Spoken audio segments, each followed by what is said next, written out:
Parece-me, se olharmos para um contexto geral, que existe um atuar espiritual de fato nos acontecimentos globais. Será?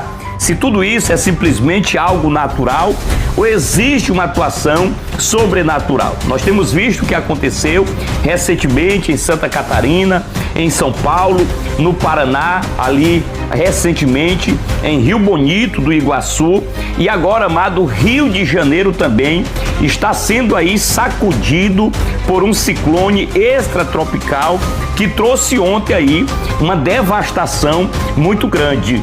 Mas será se tudo isto é um grito profético? Porque nós sabemos que Deus daria sinais nos últimos dias, no céu, na terra, e nós temos visto muitos sinais. Eu acredito que muito do que está acontecendo, não posso generalizar, sim, de fato é um aviso profético